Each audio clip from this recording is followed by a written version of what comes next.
live on YouTube for Soup and Study number 8. We're getting ready for Passover, 2 weeks away.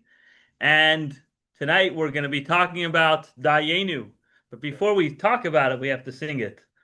You want to join me? I don't know the Dayenu, Dayenu, Dayenu, Dayenu, Dayenu. Look at that, the Chabad choir. Dayenu, Dayenu, Dayenu, Dayenu, Dayenu. Thank you. Very good, Rabbi. All right, so we have Pesach coming up. And everybody's busy cleaning their houses for Pesach, getting rid of the chametz, making sure that you're munching down all that bread, Right. and whatever you don't have left, you're either going to throw it in the fire. Whatever you still have left, you either throw it in the fire or lock it up and sell it away to a non-Jew before Pesach. Okay. Which, by the way, you can do. I don't have the form in person, but on our website we have a form. If you go to jewisharcadia.com/chametz, there's a little form you fill out, and that allows you to preemptively sell your chametz. So in other words, what you're doing is you're authorizing a rabbi to sell your chametz on the morning before Passover. Just give it away. What's that? How about if you just give it away? If you want to give it away, that's great. But the only thing is, part of selling your chametz is even selling the chametz that's in the cracks of your food utensils that you use year round. So this way, you're also selling that as well. So practically everybody has some chametz that you can't. It's impossible to, in today's day and age. It's virtually impossible to get rid of all your chametz. Including chametz utensils and things like that. So instead, we sell it to a non-Jew because the chametz is a unique prohibition in that there isn't only a prohibition in eating a chametz or cooking chametz, but the prohibition includes not possessing chametz, not having chametz even belonging to somebody else in your property. Okay. So what you essentially are doing, really, the way the contract is set up is that you're renting out. Let's say my pantry. I'm going to block off my pantry with all my snacks and cookies and crackers, and so put a sign on it that says chametz or sold or some sort of sign saying that this is not mine for Passover. Okay. And the non-Jew is actually renting that closet, that cabinet from me, with all the contents thereof. So therefore, the chametz isn't in my domain. It's not in my property throughout Passover. Okay. So that's one of the very important preparations for Passover. So in other words, cleaning the areas that you're going to use throughout Passover and the areas that contain chametz and you're going to be selling, to block that off and set that aside. But of course, the highlight of Passover is sitting at the Seder table, recounting the miracles of the Exodus, thanking God for all those miracles, and of course, implicitly is thanking Him for the miracles back then, but also the miracles that are happening today, every day, day in and day out, both in our own lives and around the world. So one of the beloved songs at the Seder is the Dayenu song, right? That's right. And it's important to know what the song's about. It's a cheerful song and everybody has a good time. But I'd argue that too many people have no idea what they're singing about. Sure. So we're going to focus on this today, and hopefully it'll make our Seders more meaningful. Sounds like a plan? Sounds like a plan. All right. So what the Dayenu actually is, the word Dayenu means enough for us. Like die means enough. In today's Israeli Hebrew, we say die, enough already. Die. And Dayenu, any word that ends with the suffix nu means us or ours. So Dayenu means enough for us. So we're saying as a collective how many good favors God has bestowed upon us, and then we go one by one saying if He only did this, it would be enough. So let's read through it here in source 1 in your booklets. Okay, the Haggadah. Yeah. So how many good favors God has bestowed upon us? And well, I'm going to do it with my fingers so we keep track of how many there are. Okay. Had he taken us out of Egypt and not carried out judgments against them, it would have been enough for us. Had he carried out judgments against them and not against their gods, it would have been enough for us. Had he carried out judgments against their gods and not slain their firstborn, it would have been enough for us. Had he slain their firstborn and not given us their wealth, it would have been enough for us. Right? Think about it. Like, wouldn't you be just happy like to go out alive from Egypt? Sure. It's yeah, I mean, going out wealthy and alive is great, but see, so that's the idea. We're saying we're already grateful for the fact that he slayed the firstborn. The fact that he also gave us their wealth is, it's tremendous, Tremendous. right?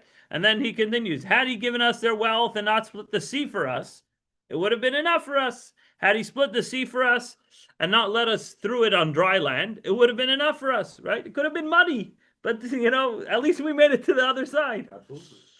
But he made it completely dry. Had he let us through it on dry land and not drowned our enemies in it, it would have been enough for us. Had he drowned our enemies in it and not provided for our needs in the wilderness for 40 years, it would have been enough for us. Had he provided for our needs in the wilderness for 40 years and not fed us the manna, it would have been enough for us. Had he fed us the manna and not given us the Shabbat, it would have been enough for us. Had he given us the Shabbat and not brought us close before Mount Sinai, it would have been enough for us. Had he brought us close to before Mount Sinai and not given us the Torah, it would have been enough for us.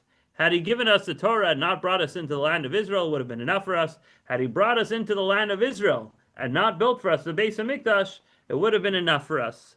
And then we say, how much more so when God actually went ahead and did all of those things? That is something to be incredibly grateful for, right? Because he did all of these. It's actually 15 different elements that we mentioned. 15 is it's a special number in Judaism. It corresponds to the 15 steps going from the courtyard to the sanctuary in the Holy Temple in Jerusalem. There's 15 psalms in the book of Tehillim by King David, where it talks about a song of ascents, which references these 15 steps. So there's a lot of things in Judaism where the number 15 is important. How about the number 18, Rabbi? 18 is also important. Find me a number, I'll find you something important about it. Right now we're talking about 15. Okay. Yeah. 18 means chai. Fine. Yeah. Okay. So before we get into the more scholarly part of tonight's lesson, I want to share a story about Dayenu. It's a comical story, but also a miraculous story that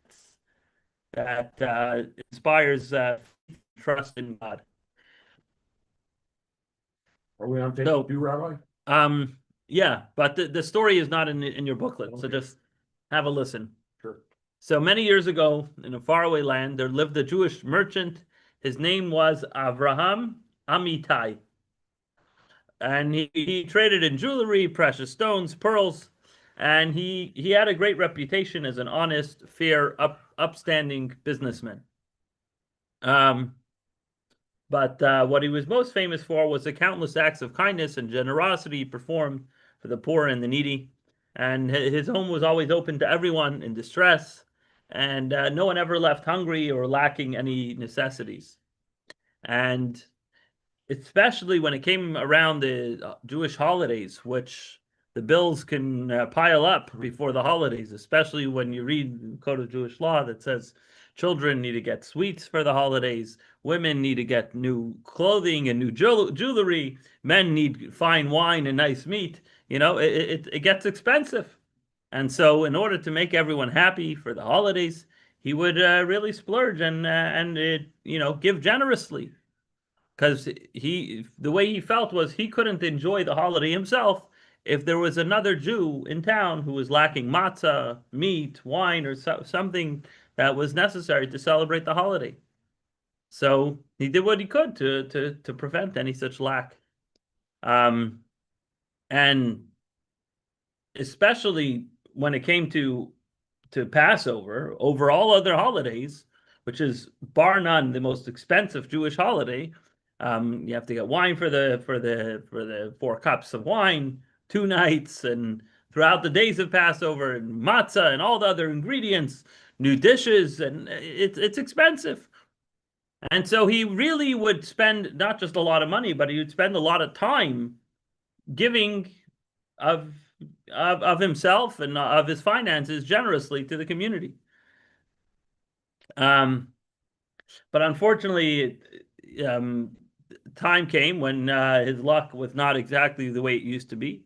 His business began to decline, and deals that once upon a time brought him great profit and success, now were suddenly causing him great losses. And Passover was getting closer, and Avraham Amitai realized that regrettably he might not be able to cover the expenses of all the charitable activities that he had been engaged in the previous years. And the thought of not being able to do this year for Passover really gave him a heartache that so many people would be lacking the support they need. Um, Now he decided that despite the challenges involved, he's going to proceed as usual, giving generously to whoever asks. And if need be, he'll have to take out a loan and go into further debt in order to make this happen because this is just his annual tradition, and he wasn't gonna let that go. But then his Yetzer Hara, his little Yoshkala, his little evil inclination inside of him started saying, "Wait a second, what do you mean you're gonna take out a loan? How are you gonna pay back the loan, right?" And suddenly he starts doubting, should I do this? Is it responsible? Is it the right thing? And he quickly dismissed these thoughts. He says, God will help. I have to have faith. This is what I need to do. So 2 weeks before Passover, Avram went to the market square to order the clothes and the shoes that he usually gave to the poor children of town every year. And while he was there, he heard the sound of a trumpet. And there was a royal announcement in the name of the king. Shh, everybody has to be quiet. This is serious business. And of course, the announcement came out over the megaphone. Hear ye, honored citizens. One of the most rarest and precious pearls of the mighty king's crown has been stolen from the royal treasury, and anyone who helps find the thief will be greatly rewarded. This is a rare stone, a rare treasure. So Avram's like, this might be my opportunity. You know what? He says, you know what? I'm going to offer to help. I can't guarantee anything, but I'd like to join the search team. So he went to the palace. He bowed before the king, and he said, "Hello, Your Majesty. My name is Avram Amitai. I'm a dealer in precious stones and pearls." Yes, sir. I'm in the middle of telling a story about a man who was going to help, who he used to be rich, then he became poor, but he used to sell diamonds. And the king once lost his diamonds. And he told the king, I'm going to try to help you find the diamond that was lost from your crown. And he says, I am certain that with God's help, I'll be able to help His Majesty recover the lost pearl from his crown. So, very well, said the king. Begin at once. If you succeed, your reward will be great. They figured, he has connections. He has, people in the industry. God will help, This wasn't an unfounded hope. So he tells the king, Your Honor, I'm going to need some funds in advance to conduct my investigation. Will Your Majesty provide me in advance some of the promised reward? So the king says, trusting that Avram Amitai was an upstanding businessman, he says, okay, how much do you need? And so Avram's thinking in his head, how much is my annual commitment for Passover? So he named that amount. It reminds me of a few years ago when my father-in-law had an incident with the Paseo, and they suddenly canceled the menorah event, citing whatever bogus excuses, but basically religious discrimination. Sure. Eventually, they turned around when the media gave them too much negative attention, and so they're like, we want to cover the difference of the hassle, the fact that you had to move the menorah, and so they asked him how much does it cost to move the menorah. And he's thinking, well, I have a couple of buddies, we'll put it on the pickup truck. But he's like, but my mortgage is due Sure. and it's 5 grand. Oh, man. So he's like, well, the moving of the menorah expenses is 5 grand. And I said, all right, 5 grand it is. So similar situation over here. King says, Abraham, how much does it cost to begin your investigation? He thinks in his head, okay, how much do I give away to the poor and families in town? Okay, that's how much I need to begin my investigation. And so he quotes the amount, and the king says, I trust you, and I'm going to grant you um, the whatever it is that you need. I don't know what number he quoted, but whatever it was, I'm going to give it to you. But rest assured, this is only a small fragment of the award I'm willing to give if you're actually able to succeed in returning the lost pearl. So Avram gets the money. He left the palace very relieved, and now he's able to continue on with his Passover activities in helping the community. And as far as the king's pearl, God will help. Okay. Now, again, his Yetzer Hara comes to him and says, "What are you, a fool? How are you going to catch the thief who stole the pearl from the king's crown? You might fail, and then you're going to be punished by the king for deceiving him." But again, he said, this is just the Yetzer Hara. These are bad thoughts. I got to get out of my mind.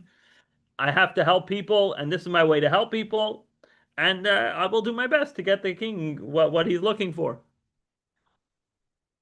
Now, a little while later, it was a wonderful spring night. The air was very clear and fresh, and you could smell the new spring flowers growing. And it's a full moon in the sky, and the king decides to take a ride through the city streets in his royal carriage. On his way, he tells his driver, why don't you pass through the Jewish quarter? And near midnight, the king notices that there's a large house that's brightly lit on the main street. So he asks the driver, who lives at this big, brightly lit house at midnight? What's going on here? They say, oh, this is Avram Amitai, the wealthy jeweler. Now, like with many people who are in debt, especially if they were wealthy prior to that, people don't know when they're going through something, but the wealthy jeweler, right? Avram Amitai. Especially people who were relying on him, he kept it on the wraps. Otherwise, people would not accept his money. Like, oh, the wealthy jeweler Avram Amitai lives over here. So the king's like, well, why is the house all lit up? Is there a party going on? So the driver's like, well, looks like it. Looks like some sort of celebratory event. I guess so. The king says, let's go in and surprise him. Why not? So they stop the carriage. The king goes to the door, and he hears music. He hears singing and laughter, and he tries the door. It's unlocked. He goes inside. He listens. There's a bunch of people around the table. Everyone's celebrating. He doesn't know what they're saying, what they're singing. But there's one word that he keeps hearing again and again in this song. Dayenu. So the king listens closely. And they're singing Dayenu, Dayenu. So he's like, that's what Avram's celebrating. And he leaves the house. He goes back to his carriage. He goes back to the palace. And he tells his royal guards to bring the prime minister, whose name was Dayenu. It's like, bring him to me immediately. Sure. So Dayenu appears before the king, trembling. It's in the middle of the night. What's going on? The king didn't ask any questions, and he points at Dayenu, the prime minister. He says, you're the thief.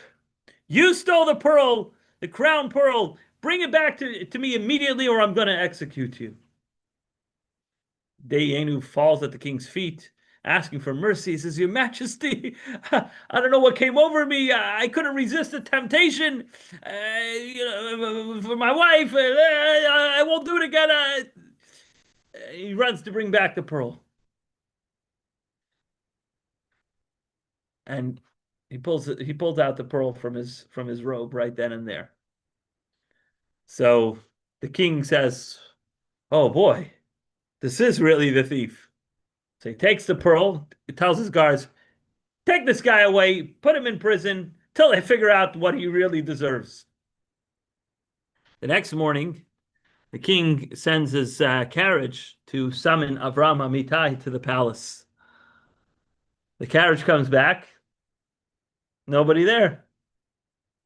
So the driver says, well, because there's a holiday going on, Avram couldn't ride in the carriage, so he's going to walk by foot, and he's going to arrive at the palace shortly in observance of the king's order.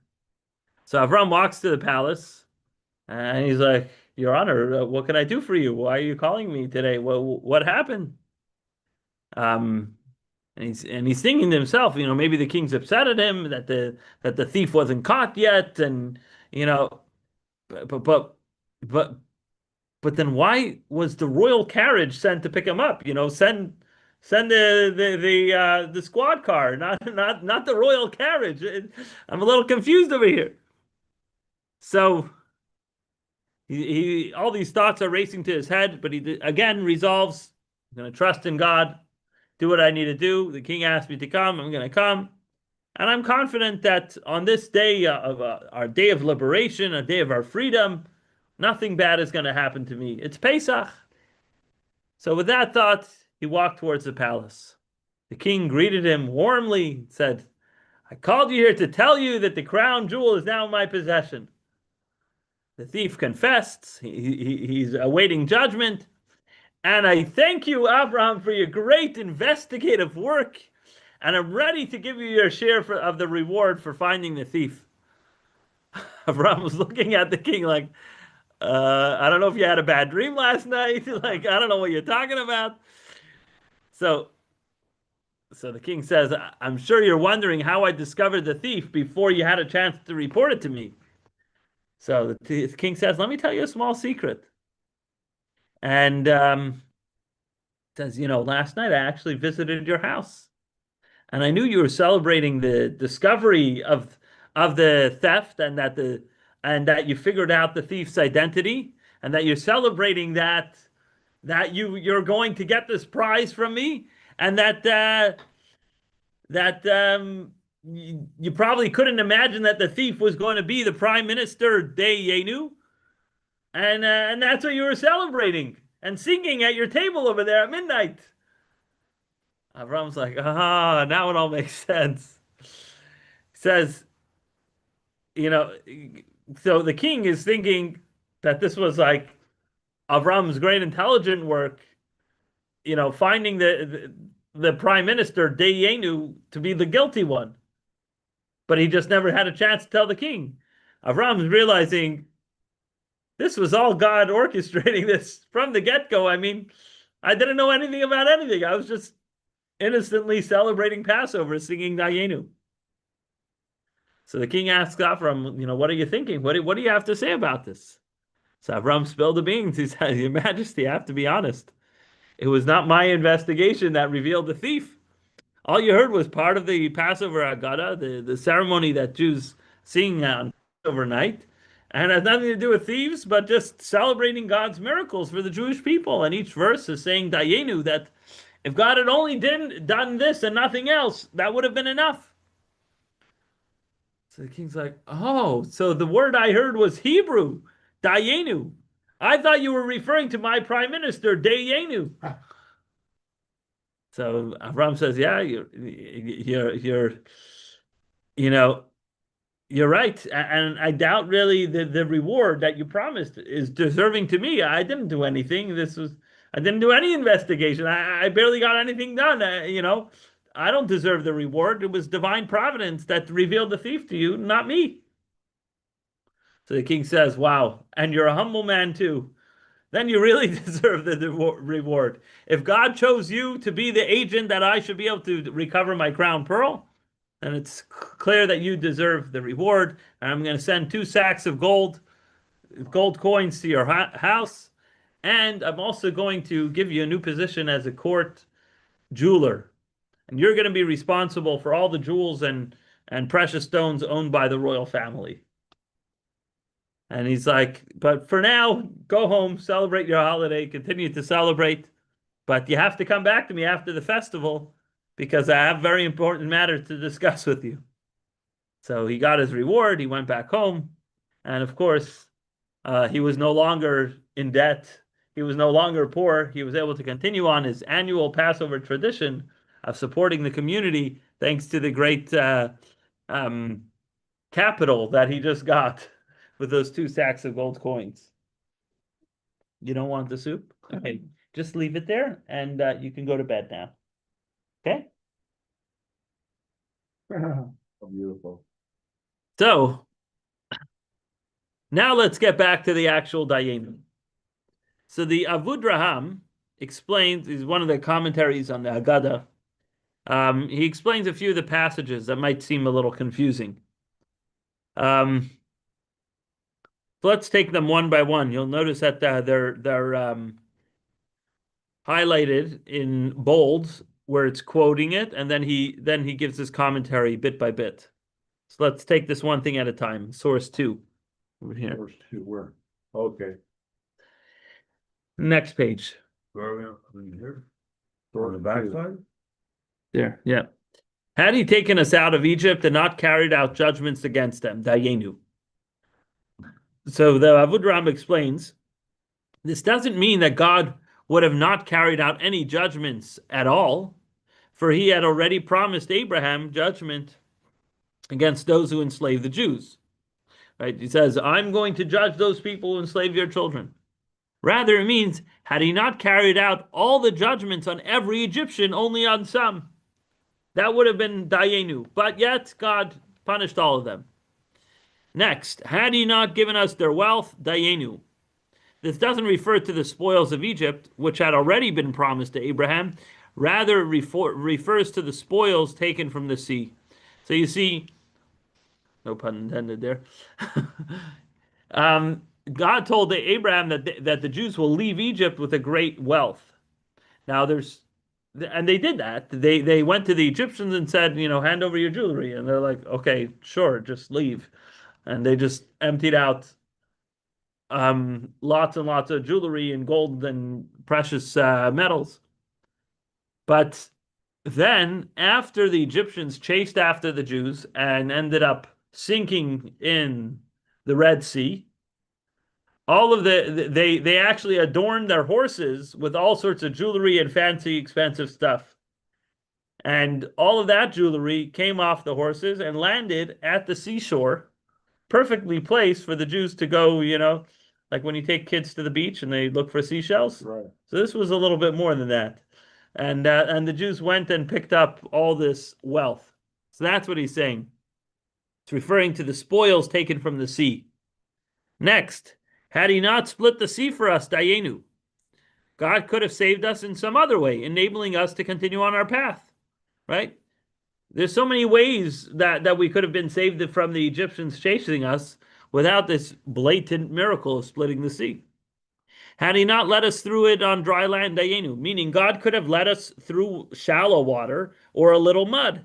Rather, they walked on perfectly dry land within the sea. Wow, thank you, Hashem. What a miracle. Next, had he not drowned their enemies, Dayenu, God could have not closed the sea over the Egyptians.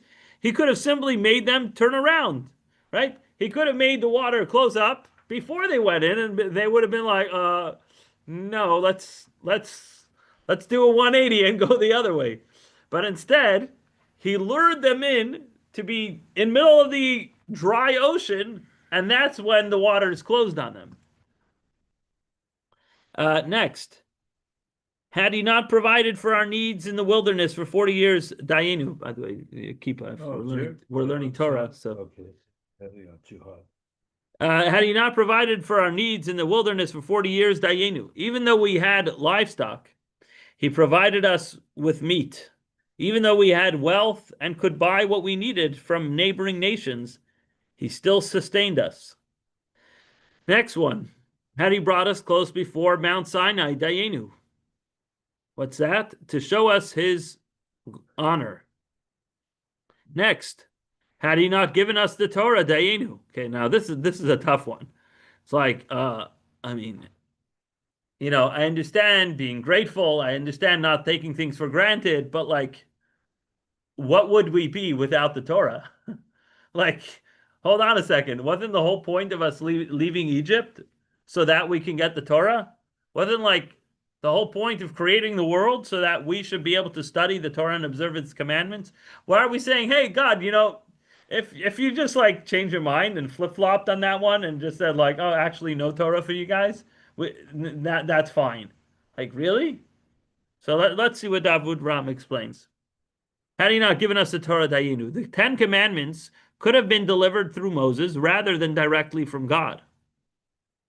Alternatively, so that's one meaning. Meaning, had he not given us the Torah. In other words, had he done it through Moses, that would be enough. But yet, we know that God spoke at least the first two of the Ten Commandments directly to the Jewish people. So that's what we're being grateful for, that God spoke directly to us. Alternatively, God didn't have to give us all the mitzvot at once, but only half or a third of them. This would fit the earlier history of God giving Adam 6 commandments, adding for Noah the prohibition against consuming blood, adding for Abraham the mitzvah of circumcision, and for Jacob the prohibition against eating the sinew of the thigh. So we're not saying to not have Torah at all, but like if had he not given us the whole thing, we'd still be happy. Others explain that had he brought us close before Mount Sinai and not given us the Torah, Dayenu refers to the removal of spiritual impurity. The sages said that a spiritual impurity befell Eve when she engaged with the serpent. Those who stood at Mount Sinai were purified, while the nations who were not present at Sinai were not. So that's what we're thanking God for the fact that he removed that impurity that was caused by the serpent 2,500 years prior to that. Next, had he given us the Torah and not brought us into the land of Israel, Dayenu, even though God had sworn to give the land of Canaan to our ancestors, he could have fulfilled this with our children. For the generation that left Egypt, it would have been sufficient to witness God's wonders at the Exodus. When they entered Israel, there were many people who had witnessed the Exodus still alive. People who had been under 20 at the time and not subject to the decree of the dying in the desert. So let me give you a little background. We know the Jews spent 40 years in the desert. Why did they spend 40 years in the desert? One of the reasons is because there were 10 spies of the 12 spies that went into Israel and came back with a bad report telling the Jews it's a terrible land, it's dangerous, it's scary. There's rockets falling from Iran. No, that's not what they were saying then. But whatever, just like today, people scaring people from going to Israel. Israel's the safest place in the world. God vows his protection. We have nothing to be afraid of in living in Israel and going to Israel and visiting Israel. That should never be a reason to not go to Israel because it's unsafe. Israel is the safest place in the world. But there were some Jews that were scared away. They were persuaded by the loud minority. As we know today on social media, everything is by the loud minority. Just today, I made a comment on something on Monrovia Instagram. I got 3 hateful messages. 2 of them were from bots. 2 of them, I look, no followers, no following, no posts, new account. Yeah. Terrible. Anyways, the point is, these are not real people. But when we live in delusion, then we get scared. When we live in reality, we're not scared. So when we live in delusion, then we're afraid to go to Israel. But when we live in reality, which is that God protects the land of Israel, then we're not afraid to go to Israel. But unfortunately, those 10 spies, raised their loud voices, and they scared all the Jews from going into Israel. And they're like, oh, what are we going to do? They're going to eat us alive. And God's like, you know what? You don't have to go to Israel. Why don't you hang out here for another 40 years? Your kids are going to go to Israel. You're going to die in the desert. Your kids will go to Israel. So all those kids, anyone under 20 years old who left Egypt also went into Israel. Anyone above 20, I think it was between the ages of 20 and 60. Maybe I'm wrong. Maybe it was 20 and up indefinitely. Okay. But definitely from 20, they died over the span of 40 years in the desert. And they didn't make it into Israel. But there were all those youngsters who witnessed walking through the sea on dry land. They witnessed the 10 plagues. They witnessed all those things as youngsters. And now they get to go into the land of Israel. So they get to say, had he done all those miracles, but not brought us into the land of Israel, Dayenu, that would still be an incredible thing that you did for us, right? But yet, we say thank you that he brought us into the land of Israel. And lastly, had he brought us into the land of Israel and not built for us the temple, Dayenu. Why Dayenu? For they already had the Mishkan, the tabernacle, the building of the temple, added 10 additional miracles. Talks about, in Ethics of Our Fathers, it talks about the 10 miracles that happened in the Beis Hamikdash. But like one of them was like a woman never miscarried from having what's it called when they want a craving, from having a craving by smelling the meat on the altar, right? You can imagine if you walked into the Beis Hamikdash, you're like, wow, who's grilling in here? Right? I mean, there's animals on the altar, which is fire, right? You know, you walk in there, it smells good. I mean, if you're not if you're a little sensitive to blood or animals that are, you know, being taken apart, maybe you don't want to look, but the smell of it, you know, is undoubtedly it's a pleasure. So, and as we know, a pregnant woman, if she has a strong craving and she doesn't get it, it could be detrimental to her health. But yet, one of the miracles in the Beis Hamikdash was a pregnant woman never ever miscarried from smelling the sacrifices on the altar. So that was one of the 10 miracles. Another one of the miracles was that the wind never swayed the pillar of smoke from the incense altar. It was always a pure pillar, a straight pillar going upward. It was miraculous. And there were 8 other miracles that happened in the temple, which didn't exist in the temporary tabernacle that the Jews had in the desert. So what that is to say is that we're not saying that it's okay to not have a temple, to not have a sanctuary for God. Of course, we have to. It's a biblical commandment. But what we're saying is that we would have had that sanctuary. It just would have been the temporary type, not the permanent type in Jerusalem, which included all of these miracles. So that's what we're being thankful for as well. Now, let's go into one particular thing, which is what good is Sinai without the Torah? We're on page 4. You want to go to the next page? Keith, if you can read for us a little bit from where it says the Rebbe, those 3 paragraphs. Regarding the passage, had he brought us close before Mount Sinai and not given us the Torah up here, it would have been enough for us. There is a well-known question. What is the significance of bringing us to Mount Sinai if it wouldn't lead to the giving us of the Torah? How can we say about this? It would have been enough for us. Like, what are we just going to tour Mount Sinai for nothing? Like, it's like saying, you know, I'm gonna go visit Pennsylvania Avenue, but not check out the White House. It's like you're not even gonna take a picture of the White House. You're just gonna like look at the sidewalk. Like, what's the point, right? Well, what are you going to Mount Sinai for if not for the Torah? Rabbi, I gotta apologize, but I'm feeling ill. All right. Well, thank you for joining. Yes.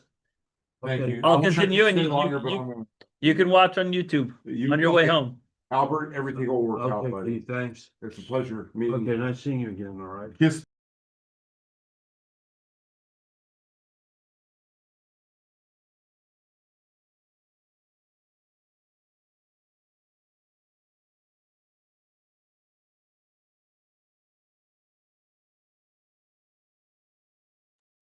All right, so we're up to the second paragraph over there. Some explain that bringing us close before Mount Sinai refers to the divine revelation, as it says in the prayers on Rosh Hashanah. You revealed yourself in the cloud of your glory upon Mount Sinai. Alternatively, it could refer to hearing only the 10 Commandments rather than receiving the entire Torah. However, this does not precisely fit the wording, he brought us close before Mount Sinai, since those advantages are associated with divine revelation or hearing the 10 Commandments and not something that comes from Mount Sinai itself.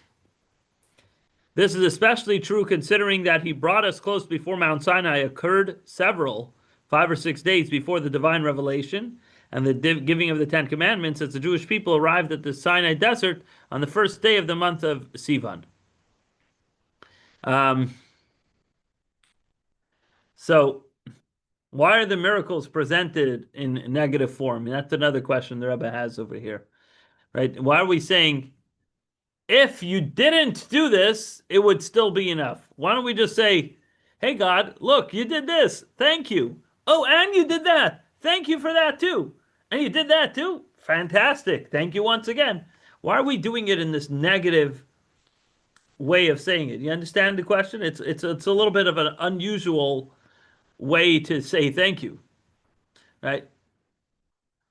It's almost like let's say if my wife cooks a delicious dinner, say, had you baked the challah and not given us gefilte fish, that would have been enough. Had you given us gefilte fish but not given us salads, that would have been enough. Had you given it's like, what kind of weird way of saying thank you is that? Just say thank you for the challah and the gefilte fish and the salads and the soup and the meat, right? It's a strange way of it's like this like backhanded compliment, I guess you would say. So why do we phrase the praises as had he taken us out of Egypt and not carried out judgments against them, it would have been enough for us, etc. Why is it all in the negative? We could say it all directly instead. How many good favors God has bestowed upon us? He took us out of Egypt, carried out judgments against them, brought us near to Mount Sinai, gave us the Torah, and built for us the Beis Hamikdash to atone for all our sins, etc. Right? Which, by the way, that's what we say after all these negatives. If you look in source 3 on the next page, we then we go to Alachas Kama v'chama tevachulom chupelas makayim aleinu. You know that song? No, I don't. No? Okay, it's not as popular as Dayenu, but it's right after Dayenu, which means here in the English, how much more so do we thank God for the many multiplied and compounded good deeds he has done for us. He took us out of Egypt, carried out judgments against them, punished their gods, slew their firstborn, gave us their wealth, split the sea for us, led us through it on dry land, drowned our enemies in it, provided for our needs in the wilderness for 40 years, fed us the manna, gave us the Shabbat, brought us close before Mount Sinai, gave us the Torah, brought us into the line of Israel, and built for us the Beit HaMikdash to atone for all our sins. Wow!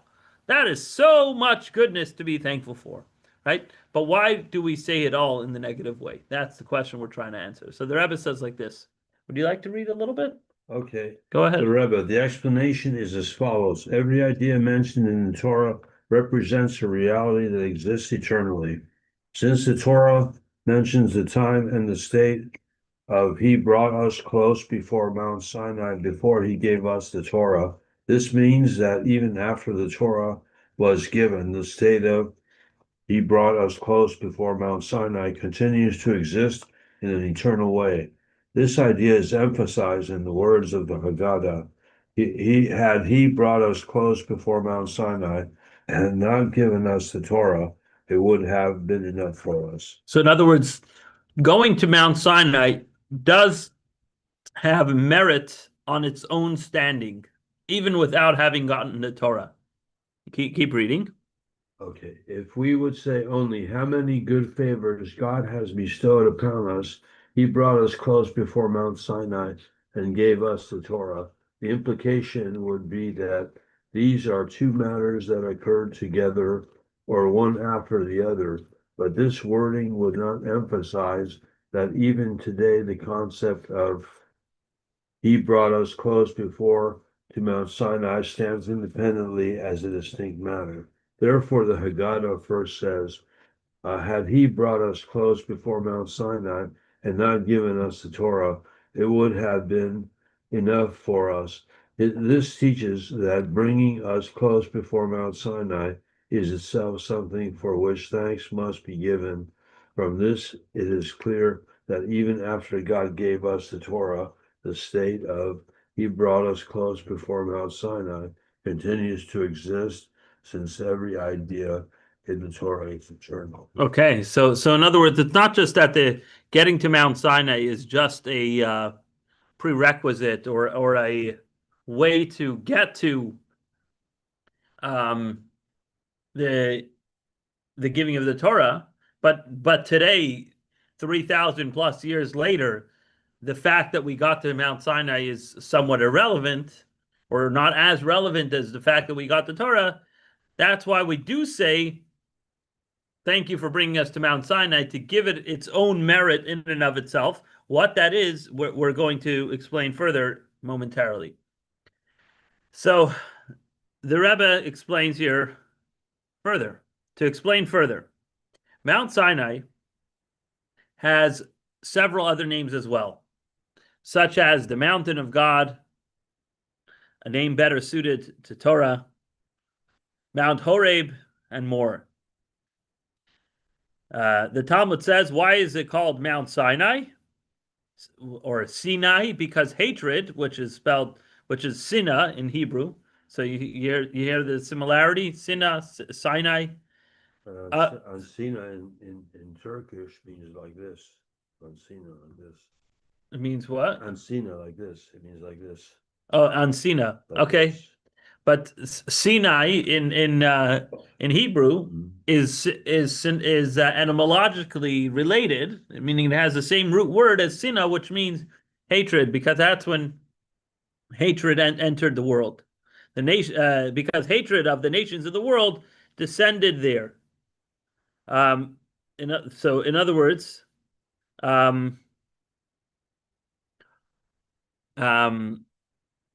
anti-Semitism was invented at Mount Sinai. You hear? That's a big deal. 1 second. Anti-Semitism was invented at Mount Sinai. Okay. Based on this, we can understand the significance of he brought us close before Mount Sinai, even before the giving of the Torah.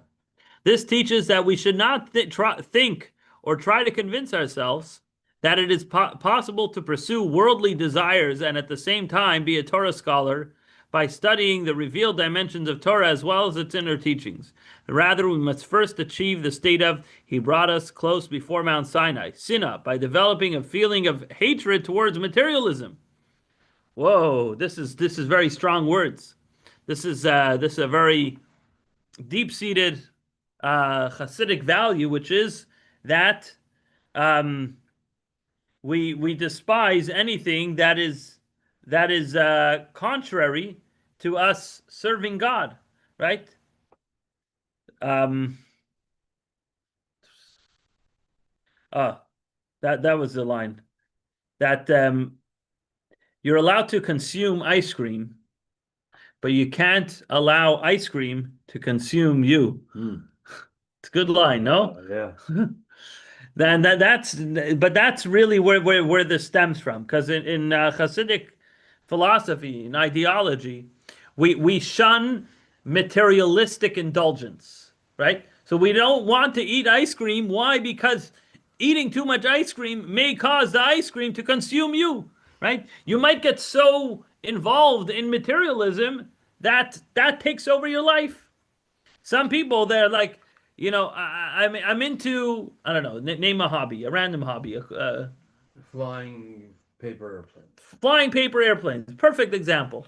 I'm into flying paper airplanes. Now, it's great if, you come home after a long day and you fold some airplanes, you fly them around for 15, 20 minutes, and then you go, you check your email, you eat dinner, whatever you do, whatever your routine is.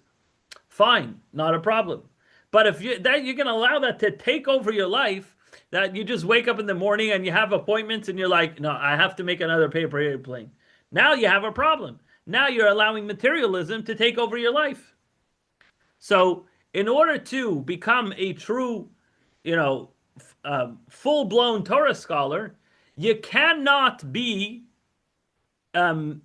indulged in materialism. You can't be consumed by the ice cream. And therefore, ideally, better not to consume ice cream because you might get consumed by it, right? So in order to do that, you have to develop a certain hatred. I know it's a big word, but a certain aversion, let's to make it a little bit more PC, right? A certain aversion to materialism, where it's like, I'm not really interested in all these things. Ice cream, Slurpees, paper airplanes. Look, I'm busy studying Torah. I don't have time for this mishigas, all this nonsense, right? So that's what it means. In order to come close to Torah, to Har Sinai, Sinai means Sinai. You have to hate all this materialistic stuff. So this is similar to the statement of the sages condemning any Torah scholar who sits before his teacher and his lips are not dripping with myrrh. And just as below the revelation at Sinai was with reverence, fear, quaking, and trembling, so too here in every generation, referring to the attitude that must accompany the study of Torah each time it is studied. So the idea is Torah study is not just a recreational activity. True Torah study, true Torah scholarship means full immersion, full investment, taking it very seriously, where that's what takes over your life. That's what guides your existence. And all this other stupidity, all this other mishigas out there, except for that which is necessary in order to live and to serve God properly, is just shunned and ignored and even hated. Why? Because this is something we revere. We revere the studying of the Torah. Let's see some of these references. One of them is here in source 4. You want to read source 4 up there? Yeah, that's from the Talmud. Okay. The verse states, and you shall impart them to your children and your children's children, Deuteronomy. And the next verse continues, the day that you stood before the Lord your God at Horeb, Deuteronomy 4:10, just as below, the revelation at Sinai was with reverence, fear, quaking, and trembling, so too here in every generation, Torah must be studied with a sense of reverence, fear, quaking, and trembling. Okay, so this is where we get this idea that we have to approach Torah study with the same big to-do as when we got the Torah at Mount Sinai. So the Rebbe says, similarly, the concept of he brought us close before Mount Sinai was necessary for the entire event of the giving of the Torah. This reflects the general principle of turn away from evil and do good. He brought us close before Mount Sinai represents turning away from evil, meaning separating ourselves from worldly matters and not being absorbed in them. He gave us the Torah represents the act of doing good, the study of Torah. Right? You ever heard the expression, Sur me'ra va'aseh tov? Turn away from evil, that's one thing. Do good, aseh tov, do good is another thing. However, we cannot wait until the work of turning away from evil is fully completed and only then begin studying Torah. This, by the way, is a groundbreaking teaching of the Rebbe. This is one of the I'd say brilliant, not inventions, but approaches that really transform the entire Jewish world that we know today. Because the Rebbe understood that there's so many excuses for a Jew to say, I'm not up to it. How many times have you heard a Jew say, I'm a bad Jew, and therefore, right, fill in the blank. I'm a bad Jew, and therefore I can't come to services this week. I'm a bad Jew, so, whatever it might be, right? We take that title and we wear it with a badge of honor. I'm a bad Jew, buy a t-shirt that says bad Jew, and now I can do whatever I want. No, you're a good Jew. Yeah, but what about all those bad things? Let's not worry about them right now. Right now, just do good. What about all the evil that needs to be eradicated? We'll deal with that another day. Or, in a different filing box. So that's what the Rebbe says. However, we cannot wait until the work of turning away from evil is fully completed and only then begin studying Torah. We must certainly study Torah even while still in the process of turning away from evil.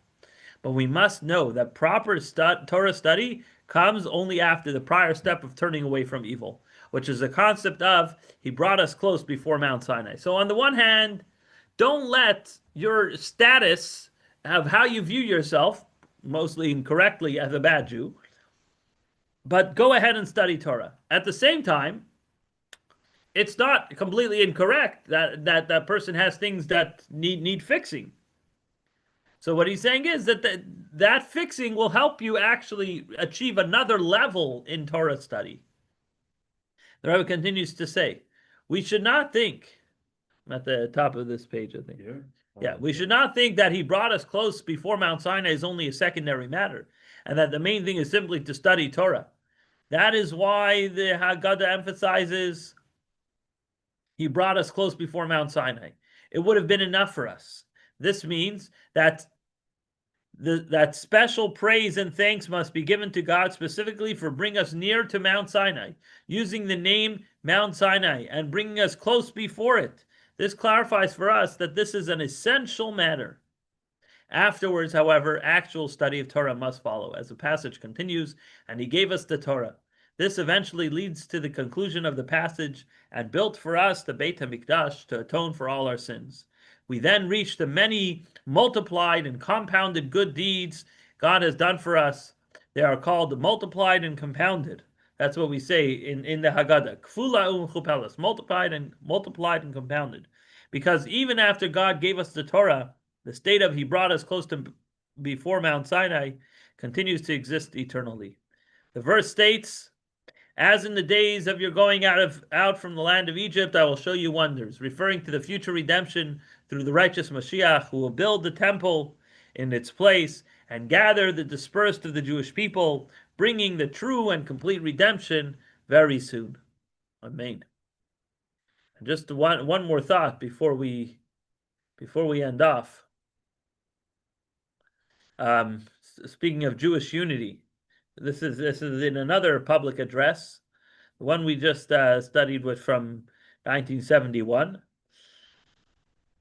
But the Rebbe, in another address from 1987, the Rebbe says some of the same questions, and he gave an additional explanation, highlighting another important detail that occurred at that moment at Mount Sinai, which remains relevant to all of our lives even today.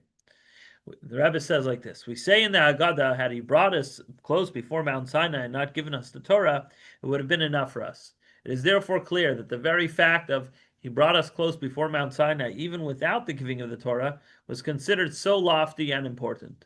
Moreover, its importance and greatness are placed on the same level as the other matters listed later in the passage, such as, had he given us the Torah and not brought us into the land of Israel, it would have been enough for us. Just as the giving of the Torah is of the highest significance, so too is he brought us close before Mount Sinai. The elevation of being brought near to Mount Sinai is comparable in importance to the elevation of the giving of the Torah. The explanation is that the greatness of he brought us close before Mount Sinai lies in the value of unity. As noted, on the first day of the month of Sivan, when they came to the Sinai desert and encamped before the mountain, the Torah uses a singular form for encamped. It says, Vayichan, singular form, he encamped, teaching that they were like one person with one heart. The practical lesson and instruction is straightforward. We should all take upon ourselves good resolutions in connection with the happenings of the first day of Sivan, when Israel encamped there opposite the mountain, encamped in the singular like one person with one heart. This means not only love for fellow Jews, but also unity among the Jewish people. And as mentioned, the concept of love and unity among the Jewish people comes even before our connection to Torah itself. Had he brought us close before Mount Sinai and not given us the Torah, it would have been enough for us. In other words, even before bringing someone closer to the Torah and its commandments, we must first exercise the principle of love and unity among the Jewish people. And that's why being close to Mount Sinai represents this idea of Jewish unity, as the Jews were united with no fights, no disputes, no Republicans, no Democrats, no pro-Iran war, no against Iran war, no pro-Israel, no anti-Israel. Everybody was just united in one front, all united, ready and excited to get the Torah. And so the Rebbe says that this is the approach. Even though Torah is great, and it's important to bring Jews to study Torah, as we're doing here tonight. We're sitting and studying Torah together. But more importantly, or a prerequisite to that, is we have to approach Jews with love. And even if it may not lead to them studying Torah, the very fact that we're connecting with other Jews, networking, being in each other's presence, sharing the same air, that already is